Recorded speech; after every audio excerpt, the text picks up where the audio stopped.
Bagaimana DPR menjawab terkait dengan keresahan dari publik terkait Patriot Bond ini? Bahkan disebutkan bahwa ini pabrik laundry yang besar begitu. Saya kira tidak seperti itu karena ada dasarnya. Jadi kita kan untuk tumbuh 8%, kita perlu lebih kurang 13.000 triliun investasi yang harus masuk dalam kurung 5 tahun. Nah, jadi sementara dari APBN kita pembiayaannya udah sangat sempit. Karena itu diperlukan sumber pembiayaan baru yang bisa menggerakkan ekonomi melalui investasi. Nah, salah satu instrumennya adalah menerbitkan bond atau surat utang khusus yang memiliki payung di dalam undang-undang. Dan ini menurut saya menjadi resmi, legal, dan ini sah, bisa dipertanggungjawabkan. Karena itu di pasal 50A, di salah satu ayatnya disebutkan bahwa diwajibkan menetapkan strategi kebijakan, pengelolaan, pengendalian resiko, dan juga memenuhi prinsip profesional dan akuntabel. Artinya ini adalah sesuatu yang terukur dan bisa dipertanggungjawabkan ke publik. Itu yang masih. Pak Kamru, tapi kenapa ini sampai perlu diberi perlindungan dari pidana perpajakan dan gugatan perdata? Apakah kok ini istimewa sekali? Apakah takut gak laku atau gimana nih? Itu hanya berlaku pada transaksi yang primer, Mas Ian. Artinya yang transaksinya langsung dilakukan untuk hal tersebut. Di luar itu tidak ada perlindungan.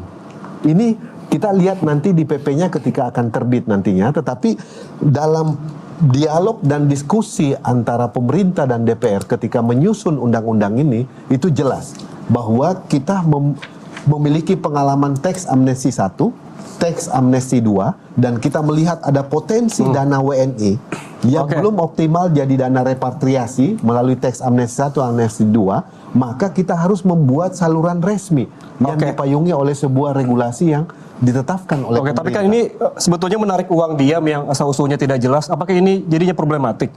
Mas Ian, kita lihat data PPATK di tahun 2025 menunjukkan bahwa ada 43 juta transaksi yang berindikasi TPPU. Itu 2025.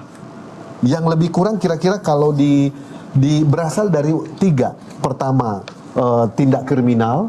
Yang kedua, yang ketiga, komponen ketiga terbesarnya 5, sekian dari 43 juta transaksi itu korupsi. Nah, ini berarti terus berjalan. Karena itu ini kan yang harus dihentikan. Dari situ menunjukkan bahwa pemerintah sangat aware terhadap transaksi yang berpotensi terjadi, meningkat 2,7%, Mas ya. Dari tahun sebelumnya 2024 ke 2025 transaksi terindikasikan TPPU. Mas Samsul, menurut Anda caranya tepat gak ya dengan menarik uang yang sumbernya seperti disebutkan tadi, sebetulnya agak liar begitu? Iya, sebenarnya kalau kita secara fair-fairan melihat itu regulasi yang tidak normal. Nah, regulasi yang tidak normal ini apakah mencerminkan kondisi di ekonomi kita yang benar-benar tidak normal? Kalau saya melihat kemarin mungkin latar belakangnya adalah yang disebut Pak Kamru, butuh investasi gede, dana asing. Memang, tapi yang dilakukan apakah harus melanggar atau nabrak dengan aturan yang lain? Misalkan perlindungan terhadap dugaan tindak pidana, itu kan suatu yang tidak wajar dilakukan. Bahkan negara-negara lain pun kami tidak melihat seperti itu. Mungkin kalau kasusnya adalah tax amnesty, di beberapa negara mungkin melakukan hal itu untuk tax amnesty. Tapi yang dibutuhkan oleh investor untuk menarik dana asing itu kan sebenarnya kepastian hukum dan juga kesetaraan. Nanti perlakuannya apa? Apakah ini hanya berlaku untuk asing doang, atau bagaimana kalau saya beli obligasi retail, itu yang retail, saya retail gitu. Jadi menurut Anda artinya yang sekarang menimbulkan ketidakpastian? Di satu sisi kami melihat seperti itu, dan ini regulasi yang instan untuk mendatangkan, mungkin tujuannya investasi itu, dan investasi asing tentu yang diharapkan karena ada dugaan dana-dana asing.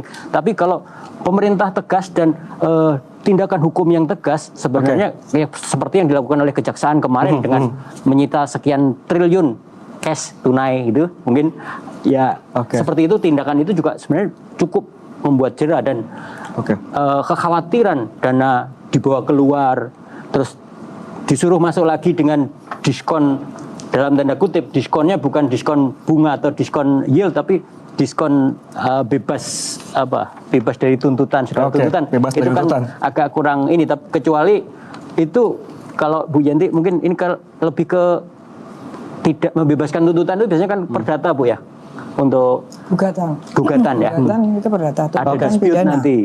Perjanjian sifatnya perdata antara dua pihak, bukan antara negara dengan investor.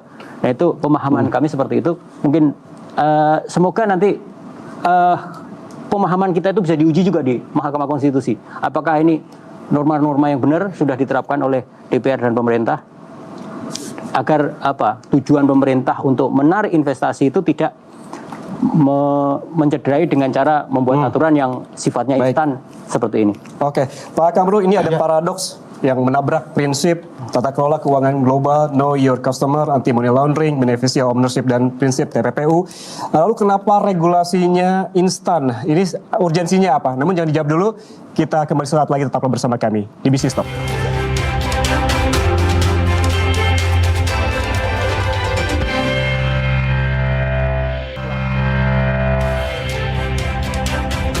Anda masih bersama kami di Bisnis Talk. Saudara, saya langsung ke Pak Kamru. Seperti pertanyaan saya tadi terkait dengan paradoks dan menabrak prinsip tata kelola keuangan global, know your customer, anti money laundering, beneficial ownership, dan prinsip TPPU.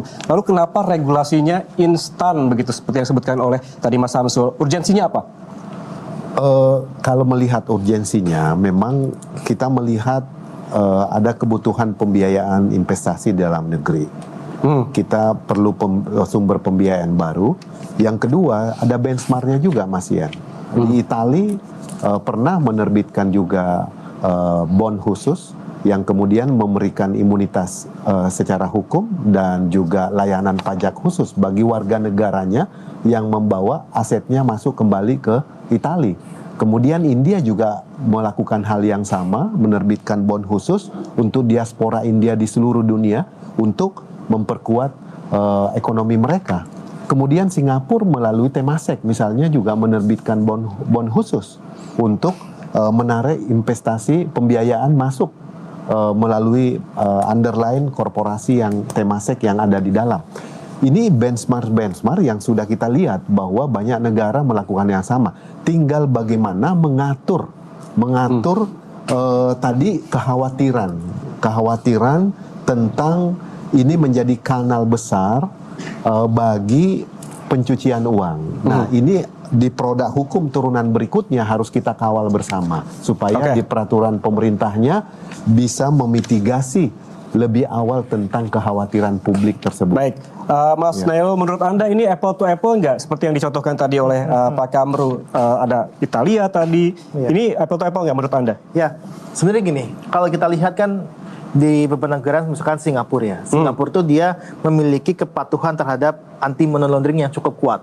Kita mengenalnya Basel Index. Nah, Basel Index itu kalau Singapura itu nilainya di angka 4,73. Itu tahun 2025 itu semakin mendekati 10, semakin tinggi semakin jelek lah. Istilahnya seperti itu. Indonesia itu di 5,52 poin. Nah, tahun 2025 itu pun turun, bukan turun ya, artinya lebih jelek dibandingkan dengan tahun 2020 yang dia mencatatkan di angka 4,62 poin. Artinya gini, artinya selama tahun 2020 sampai tahun 2025 kepatuhan kita terkait dengan anti money laundering itu jelek. Itu memburuk, istilahnya seperti itu. Nah, makanya kalau kita lihat ini jadi kekhawatiran kita, itu pun juga sebenarnya sudah kita sampaikan di tahun lalu ya kalau salah ya. Tahun lalu ketika Patriot Bond itu diumumkan dan sebagainya dengan bunga 2% dan ditawarkan kepada ya bisa kita bilang beberapa pengusaha, kita juga udah dicurigai bahwa di situ ada ya kita tahulah no freelance kan di negeri kita kan. Nah, ini yang kita takutkan adalah ketika ada 2% kita bandingkan dengan deposito misalkan, kita bandingkan dengan SBN itu sangat jauh. Nah, apa sih jadi bumbunya itu seperti apa? Gula-gulanya itu seperti apa? Karena kita baru tahu gula-gulanya di Undang-Undang P2SK ini, di mana ada imunitas dan sebagainya, yang saya rasa ini tidak diimbangi dengan ya tadi kepatuhan terhadap anti money laundering yang memburuk dan sebagainya. Terus juga Mas tadi Bang Kaplas juga menyebutkan terkait dengan di PPATK. Nah, di PPATK itu untuk laporan transaksi keuangan yang mencurigakan itu meningkat dibandingkan dengan tahun lalu. Tahun 2024 ke tahun 2025. Artinya semakin banyak yang dilaporkan. Nah, ketika ini dilaporkan, ini tentu saja bisa kita bilang transaksi-transaksi yang mencurigakan itu juga semakin banyak. Nah, ketika semakin banyak, terus kita ada pasal seperti ini pasti jadi pintu masuk untuk pengampunan sebenarnya, Mas. Oke, Pak Kamru, Anda bisa jawab, ada pintu masuk pengampunan, dan disebutkan juga tadi soal kepatuhan anti money laundering kita jelek. Mas Ian, saya setuju kalau data itu memang menunjukkan LKTM ya, laporan keuangan transaksi yang mencurigakan itu naik 2,7%. Padahal kita 2016 tax amnesty yang pertama, 2022 itu tax amnesty kedua sudah dibuatkan channel, tapi belum optimal. Malah cenderungnya tingkat kepatuhan yang Mas Huda tadi sampaikan meningkat. Nah, ini dua pekerjaan sekaligus yang harus kita atasi, Mas Ian. Pertama, bagaimana mengatasi pembiayaan investasi untuk menggerakkan ekonomi dalam negeri. Yang kedua, bagaimana meningkatkan tingkat kepatuhan kita terhadap money laundering supaya ini betul-betul bisa comply. Bagaimana caranya? Nah, makanya aturannya kita mesti kawal bersama melalui peraturan pemerintah nantinya tentang turunan pasal 50A ini. Karena ini cukup banyak instrumennya yang masih harus kita tunggu aturan turunannya, Mas. Oke, Ya. Bu Yanti, pasal 50A ayat 5 ini dengan jelas menyebutkan negara menjamin dan melindungi pembelian surat utang, mencuci uang dana dari hasil kejahatan tanpa kena pidana perdata pajak. Sederhananya ini kita tidak perlu tahu begitu asal usulnya dari mana. Jadi sementara yang ayat 6 yaitu data dan informasi dari kegiatan pembelian surat utang khusus tidak bisa dijadikan dasar pengentasan pajak dan tidak dapat dijadikan bukti hukum di persidangan. Kalau Anda melihat dua pasal ini, ayat ini, begitu di pasal 50A, ini risiko terbesarnya atau justru membuka apa di sini yang akan dihadapi oleh negara kita ke depannya? Terutama yang pertama ya, yang pertama perlindungan hukum itu kan ini sangat bertentangan dengan anti pencucian uang. Karena apa? Karena asal usul itu tidak akan diketahui. Padahal nomor satu itu. Ini justru belum tentu ini yang masuk di PPATK. PPATK itu juga tidak berdiri sendiri yang berkaitan dengan dari bank dan lembaga keuangan. Kalau mereka nggak lapor ya PPATK nggak bisa. PPATK itu tidak aktif. PPATK itu menerima atau diminta oleh penegak hukum kemudian dia menganalisis. Nah kalau sekarang ini tadi menyebutkan Basel ya, dan Basel Committee itu kan organisasi bank-bank seluruh dunia. Itu memang bank kita itu sangat tidak patuh terhadap transaksi yang harus dilaporkan, yaitu transaksi yang mencurigakan atau 500 juta ke atas. Baru muncul kalau sudah ada permintaan dari penegakan hukum. Nah ini jadi bahaya. Tadi Mas menyampaikan bahwa ini ada peraturan yang nabrak-nabrak ya. Sebetulnya di kami ya, saya belajar hukum berapa ya, mungkin 40 tahun lah ya. Saya jadi dosen 32 tahun, dosen hukum pidana. Itu kita ada yang namanya panic regulation. This is like that gitu. Ya kayak gini nih. Regulasi instan tadi. Iya, panic regulation. Jadi kita sebutkan itu secara terminologi akademik ya. Saya hanya orang kampus ya, bukan pejabat. Itu ada namanya panic regulation, terutama untuk pidana. Jadi sekarang gini Pak, Bapak kan wakil rakyat ya, Pak Kamru ya. Wakil rakyat ya, saya anggapnya wakil rakyat kan dari DPR kan, wakilin kami juga. Itu kan sebetulnya gini, tadi dikatakan ada yang urgent. Yang urgent itu apa? Harusnya dicari. Ini kenapa bikin seperti ini, terus dianggap urgent itu kenapa? Cari sebabnya. Sementara masyarakat melihat sebabnya itu kira-kira kan adanya MBG, adanya koperasi desa, kemudian sekolah rakyat, dan ada anggaran-anggaran yang besar yang sebetulnya niatnya bagus kan MBG, tapi ternyata kebijakan itu tidak berdasarkan kajian yang benar. Udah diakui ini kan, udah diakui.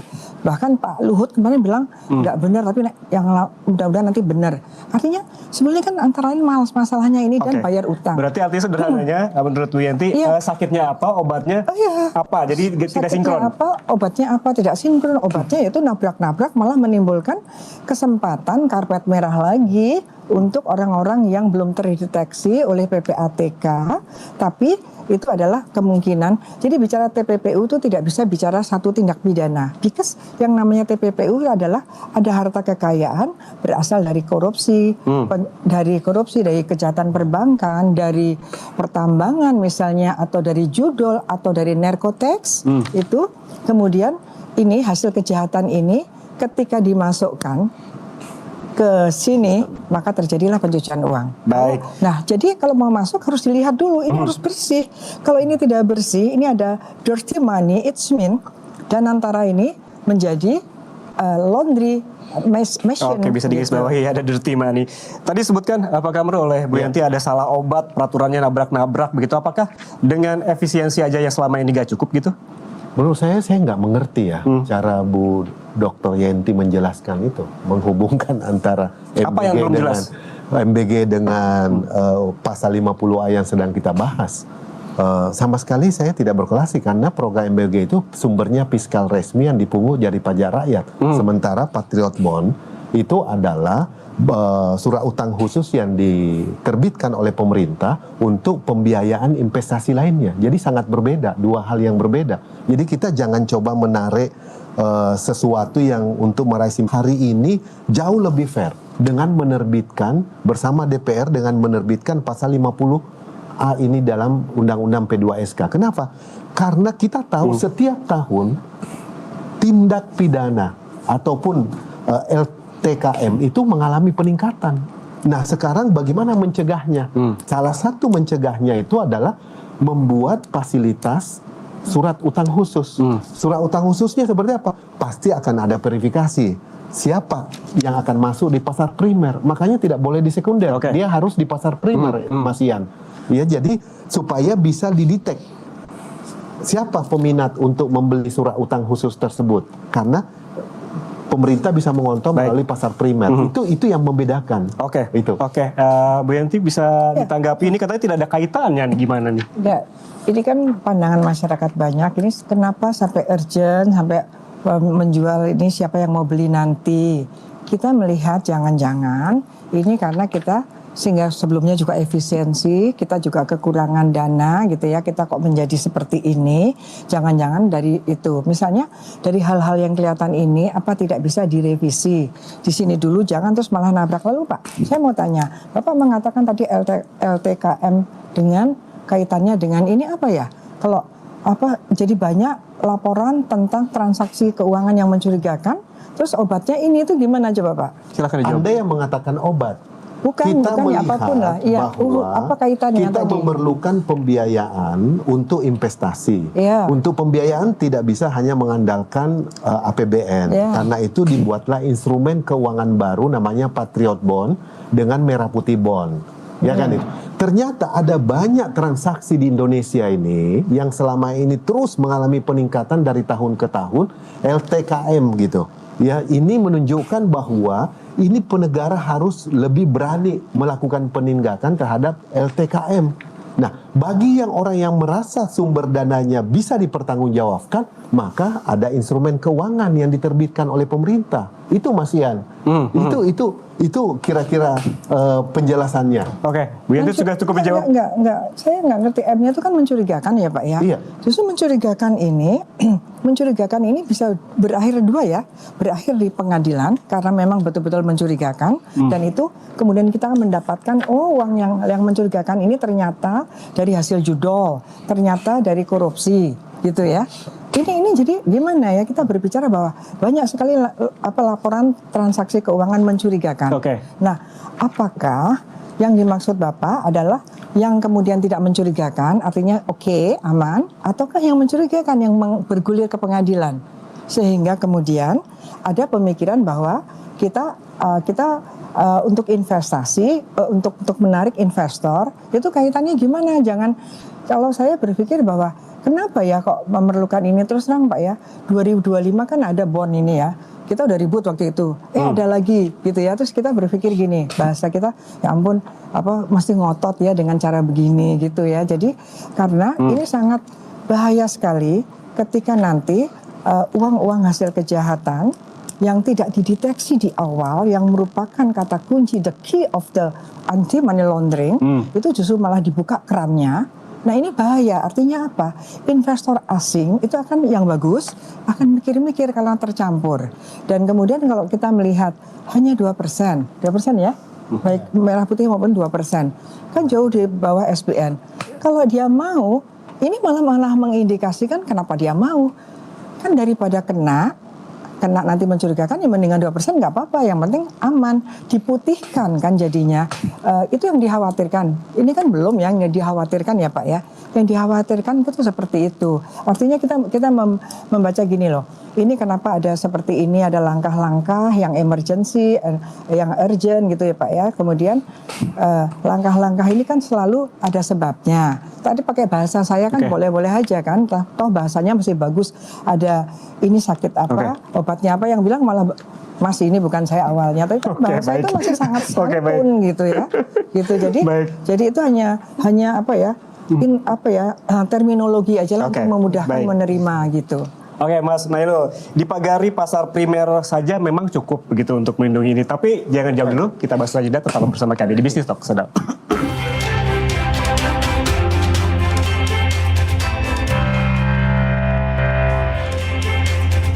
Anda masih bersama kami di Bisnis Talk, saudara. Mas Nailul, tadi ada statement terkait dengan dipagari pasar primer. Menurut Anda apakah memang ini cukup? Ya, yang pasti gini Mas, ini kita masih melihat ya bahwa masih ada kesempatan sebenarnya untuk pencuci uang gitu kan. Karena ya pada basisnya kan kalau kita lihat dari ayat 6 misalkan ya, data dan informasi itu tidak menjadi dasar pengenaan pajak dan bukti hukum pengadilan. Kemudian di pasal 5 juga sama seperti itu. Nah, kalau kita melihat dari sisi ya, kalau tadi misalkan ya, nah saya justru menanya ke Bang Amrus sebenarnya. Ketika ada pasal ini kemudian tujuannya adalah untuk menarik investasi untuk pembangunan, ketika tidak ada pasal ini misalkan ya, tidak ada pasal 6 untuk perlindungan, saya rasa juga nggak akan banyak juga yang masuk gitu. Dengan adanya pasal ini sebenarnya itu gula-gula sebenarnya, maka tadi kalau saya bilang ya, ketika ini ada 191 laporan yang itu tadi sebutkan Bang Amrus, jumlahnya triliunan lah. Nah ini kan juga harus dicek dulu, apakah penegakannya hukumnya seperti apa gitu kan. Jangan sampai ini yang sudah masuk itu dia malah dibebaskan untuk ya udah masuk aja ke sini, nanti kita akan berikan perlindungan. Ini sudah ada loh datanya. Nah yang kedua seperti ini yang kita lihat ya, tadi kan yang masuk dicek dan sebagainya gitu kan. Nah ini aja kita sudah yang dicek aja belum loh. 190 itu tuh belum dicek loh. Kok tiba-tiba yang mau masuk, jadi artinya yang mau masuk aja dong yang dicek. Yang lainnya seperti apa? Terus kemudian ini juga sangat bertentangan tadi kalau misalkan terkait sama pembiayaan investasi gitu kan, bahwa memang Danantara butuh sangat besar sekali. Tapi satu sisi, apakah memang perlu untuk yang digunakan adalah pembiayaan yang sifatnya tidak tahu asal usulnya? Nah, pertanyaan saya sebenarnya sederhana ya. Apakah kalau misalkan tidak ada pasal 5 dan pasal 6, apakah investor itu masih tertarik? Oke, bisa langsung dijawab, Bang Amrus. Ayat 5, ayat 6. Kalau tidak ada pasal itu, Bang? Ayatnya? Iya. Menurut saya akan tetap tertarik. Karena pasti kan dilihat, satu, selain perlindungan ada imbal hasil. Ya kan, keuntungan yang mereka peroleh.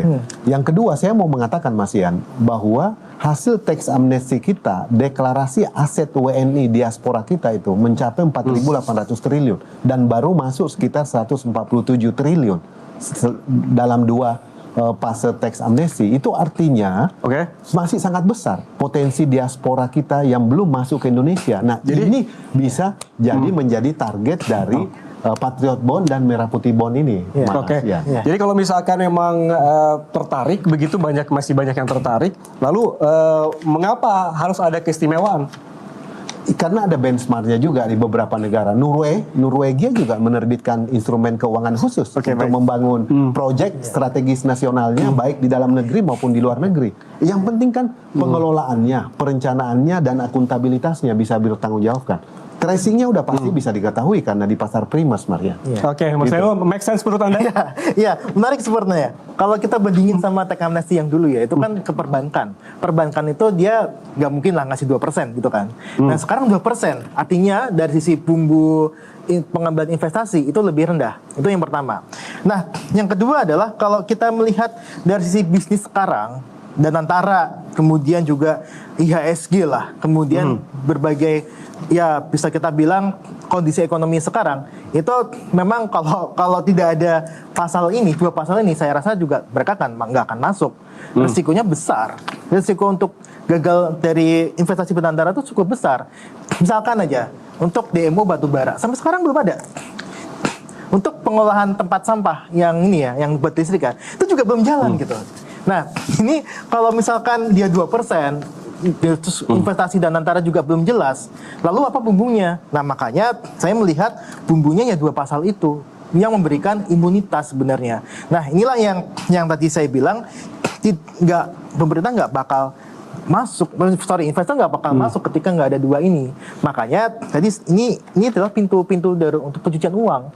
Ini yang kita lihat ya, karena dari ekonomi nggak menguntungkan, investasi Danantara juga nggak jelas, kemudian dari sisi pengembaliannya juga rate-nya rendah. Oke. Lebih baik kan taruh di luar. Oke, saya ke Mas Samsul deh.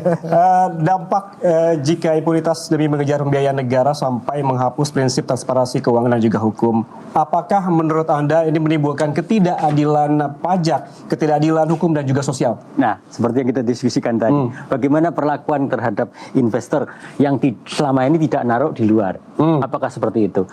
Saya melihatnya ini kok tingkat kepercayaan ya, kepercayaan untuk menaruh dana di Indonesia. Pak Kamrus bilang ada 4.800 triliun dari tax amnesty yang belum, yang balik cuma 147 triliun. Artinya apa? Artinya ini kan kepercayaan itu, nggak percaya ditaruh di Indonesia. Satu, percaya dapat imbal hasil lebih rendah, jelas, cuma dikasih 2%. Yang kedua, apakah nanti nggak diungkit-ungkit? Jangan-jangan saya taruh di surat berharga khusus itu, saya malah dieksekusi, jadi sitaan. Kalau ada disita oleh aparat penegak hukum yang seperti itu, intinya trust di situ. Karena kita melihat apa? Indonesia beberapa waktu terakhir kita mengalami outflow itu. Saat kita mengalami outflow sekitar 4 miliar dolar, itu negara tetangga kita malah inflow. Thailand sampai 13-an miliar, 30-an miliar, meskipun sekarang akhirnya agak turun juga. Artinya apa? Yang kita lihat tingkat untuk mengatasi biar investasi menarik bukan hanya dengan menjamin tidak diungkit-ungkit masalah hukum atau kebal hukum itu, tapi lebih kita perbaiki dulu proyek-proyek yang dijanjikan, misalkan tadi sampah yang disebut Mas Huda, itu dijalankan dulu dan mendatangkan imbal hasil yang lumayan, dikembalikanlah kepada investor. Itu akan membuat kepercayaan itu. Dengan memperbaiki itu, saya yakin akan tidak perlu yang gula-gula ya. Oke. Tidak perlu gula-gula, di negara lain juga nggak ada gula-gula, Pak juga Kamru, tertarik. katanya memperbaiki kepercayaan dulu, trust dulu kayak sebelum ke yang lain-lain. Setuju. Yang Mas Samsul sampaikan, makanya di pasal 50 ayat 3 disebutkan gini, penerbitan surat utang khusus dilaksanakan dengan menetapkan strategi, kebijakan pengelolaan, pengendalian resiko yang dikelola memenuhi prinsip profesional, akuntabel, dan pertimbangan bisnis yang sah. Oke. Ini prinsipnya. Tapi tadi basisnya adalah outflow dan inflow asing. Nah, tentu semuanya masih perlu waktu untuk mengkaji lebih jauh. Yang disebutkan Mas Huda tadi 2% itu kan bond yang diterbitkan sebelum undang-undang ini disahkan, ya, oleh sebuah korporasi namanya Danantara yang kemudian menghimpun lebih kurang 50 triliun untuk tenor 5 dan 7 tahun. Nah, setelah produk turunan dari undang-undang ini ada, kita akan lihat nanti berapa imbal hasil yang akan di-announce oleh Danantara tentang Patriot Bond pasca lahirnya undang-undang ini.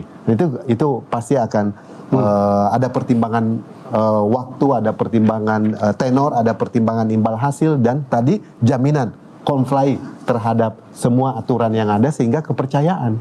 Dan tadi underline bisnis yang sustain dan juga bisa visible, menguntungkan. Itu yang diperlukan oleh investor kan. Jadi tidak hanya satu perlindungan hukum saja, tapi ada banyak indikator lain yang selalu menjadi pertimbangan. Setelah mereka beli bond, dananya underline-nya kemana? Misalnya waste to energy underline-nya. Nah, waste to energy bagaimana? Apakah visible di Indonesia? Oh, ternyata sangat visible di 20 kota besar di Indonesia misalnya. Nah, Terus bagaimana comply aturan mainnya? Bagaimana regulasi yang ada? Terus bagaimana entitas sosialnya? Apakah mendukung bisnis itu untuk bisa terus berkelanjutan? Oke. Nah, ini faktor-faktor ini yang harus dijelaskan oleh pemerintah khususnya Danantara supaya kepercayaan dari investor itu bisa masuk melalui instrumen bond khusus ini. Oke, baik, saya ke Bu Yanti. Kalau kita mengacu lagi ke pasal 50A ayat 5 dan ayat 6. Ayat 5 itu seolah-olah ini ke arahnya ke potensi pencucian uang, tapi ayat 6 malah cuci tangan begitu di situ. Anda melihatnya seperti apa? Ya, dengan masuknya itu tanpa ada asal usul, itu udah jelas itu melanggar prinsip anti pencucian uang. Itu pasti. Artinya apa? Kita ini akan membiayai ya Danantara, dan saya nggak tahu ya Pak, apakah ini ada APBN, kemudian ini ada Danantara, ini ada pembangunan, ini nggak ada kaitannya semua tadi, sehingga kita memerlukan bond-bond ini ya, ada 2 bond ini kan, Patriot Bond dan Merah Putih. Nah kemudian berikutnya kan tidak akan bisa kalau ada masalah hukum, kan tidak bisa lagi dilihat. Kan nggak semudah itu gitu ya, artinya tidak sesederhana itu karena uang yang sejak awal tadi potensi, mudahan sih tidak, tapi kan potensi. Kalau saya melihat dengan rate yang 2%, kalau itu perusahaan-perusahaan itu bonafit nggak mau dia untuk apa gitu kan. Kalau justru kita ragu-ragu jangan-jangan ini memang yang abu-abu gitu. Artinya kalau ini sudah masuk yang seperti ini, kemudian nanti ada permasalahan-permasalahan. Nah, itu dia. Terus walaupun dikatakan pajak enggak, katanya pajak enggak masuk kan yang ini tetap, tapi yang dimasukkan itu sudah benar apa belum? Nah, salah pajaknya takutnya berkaitan dengan kasus lain. Oke. Nah, nanti penegak hukum mentok di sini, oh nggak bisa uangnya udah masuk ke sana karena Danantara tidak bisa, yang udah masuk tidak bisa dilihat.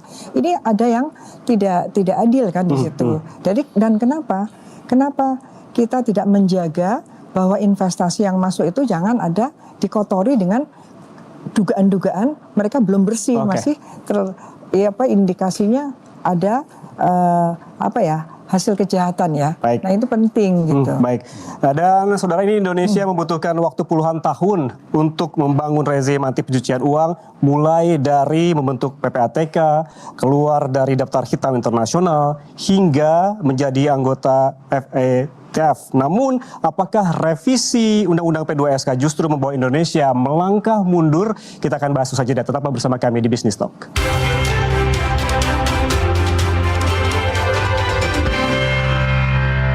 Anda masih di Business Talk, saudara. Mas Nailul, dengan adanya pasal 50A ini, apakah menurut Anda ini menjadi lahan subur praktik shadow economy? Iya, pasti ya. Pasti akan lebih banyak lagi shadow economy. Kemudian juga dia menarik sekali sebenarnya ketika Bang Kaprus itu menjelaskan pasal sebelumnya gitu ya. Oke. Karena di pasal sebelumnya memang ada profesional, akuntabel dan sebagainya. Nah, kenapa itu yang nggak dijelaskan? Kenapa itu yang nggak dijelaskan dalam undang-undang? Nah, inilah yang saya selalu bilang bahwa kalau misalkan itu nggak ada, seperti apa gitu. Dua pasal yang bermasalah itu nggak ada, ini akan seperti apa? Seharusnya kalau kita lihat, kalau pemerintah yakin ya dengan adanya akan investasi yang masuk, kemudian kalau dulu kan katanya kan 11.000 triliun gitu kan, 11.000 triliun ini akan masuk, itu ya bangun dengan profesional, akuntabel dan sebagainya, itu tok. Dan itu dijelaskan akuntabelnya seperti apa, profesional seperti apa dan sebagainya. Bukan malah ada pasal yang memberatkan soal tadi anti money laundering dan sebagainya. Itu yang seharusnya kalau kita lihat dari sisi pembuatan hukum itu sampai di situ. Nah, ketika ada 2 pasal ini akan jadi masalah gitu. Oke. Ini akan jadi masalah dan memang ini akan pintu masuk untuk pencucian uang gitu, Mas. Jadi ini yang kita lihat dalam proses pembuatan. Dan itu pun juga ya kita tahu sendiri lah, undang-undang P2SK itu kan setelah diketok sama DPR itu kan juga goib gitu kan. Baru 2 minggu kemudian setelah di pemerintah akhirnya muncul dan kita bisa kritisi. Maksudnya disusupi oleh pasal ini begitu? Ya, saya nggak tahu disusupinya itu pas kapan gitu ya. Tapi yang jelas adalah memang kalau kita lihat ada semangat untuk menarik uang ke sini, tapi kalau boleh saya bilang caranya yang salah. Ini mesti selalu sampaikan pemerintah ketika membuat kebijakan itu selalu sangat ideal, sangat nasionalis dan sebagainya. Tapi how to-nya itu yang bermasalah. Nggak cuma ini ya Mas Ian ya, Oke. tapi beberapa kebijakan lainnya juga terjadi hal yang serupa. Oke. Makanya tadi Bu Yanti atau Mas Ian itu menyampaikan kita sakitnya sakit kepala, tapi obatnya obat pegelino. Nah itu yang jadi masalah sebenarnya. Oke, baik. Pak Kamru, ini kebijakannya sih ideal, tapi caranya yang salah nih.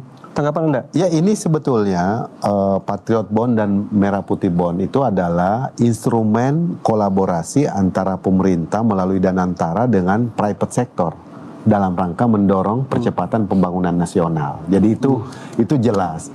Nah, tentu investor memerlukan kepastian hukum, perlindungan hukum, lalu kemudian saya bilang tadi pengelola yang profesional, akuntabel di bisnis yang sah, yang di-announce melalui feasibility study yang jelas dan berkelanjutan. Jadi ada banyak pertimbangan pasti yang diperlukan oleh investor untuk kemudian gue ikut melalui Patriot Bond. Tapi kita optimis dengan adanya pasal 50A ini kita mendorong pemerintah untuk segera melakukan sosialisasi kepada para investor supaya mereka pertanyaan-pertanyaan tadi, kekhawatiran tadi itu bisa terjawab melalui dialog. Ada sisi yang optimis, ada juga sisi yang realistis dari Bu Yanti. Begitu saya bertanyakan, Indonesia kan membangun PPATK sejak tahun 2002 dan berjuang keluar dari daftar hitam. Kalau melihat kondisi saat ini, kemana sih Indonesia akan dibawa menurut Anda? Ya gini, kita mengingatkan kembali ya bahwa 2002 itu kita bikin undang-undang pencucian uang itu adalah dalam rangka keluar dari blacklist yang muncul 1997. Ya, karena ada masalah krisis ekonomi kan waktu itu 1997 kita masuk di blacklist bersama dengan 21 negara di dunia. Waktu itu oleh FATF dan negara G8 waktu itu ya. Dan kemudian kita punya undang-undang 2002. Kita still in blacklist just because ada masalah pembatasan. Jadi yang namanya mencurigakan adalah sekian. Itu pun kita itu masih tidak bisa. Kemudian kita rubah 2003 Undang-Undang Pencucian Uang. Tapi masih juga waktu itu kita hanya masuk di Asia Pacific Group, kemudian Edmond Group. Tapi kita belum bisa masuk ke FATF, belum bisa. Itu panjang sekali. Karena apa? Sampai-sampai Pak ya, kita gini deh, yang orang ekonomi ini ya, sampai-sampai kita waktu itu akan mendapatkan embargo ekonomi, tidak boleh membuka cabang bank di luar negeri. Itu ada itu dari Basel Committee juga begitu. Artinya kita harus mempelajari itu kan. Nah, antara lain kenapa tidak boleh ada kejahatan ekonomi. Kejahatan ekonomi tidak boleh dibiarkan. Dan kemudian sekarang ini jadinya kan apa ya?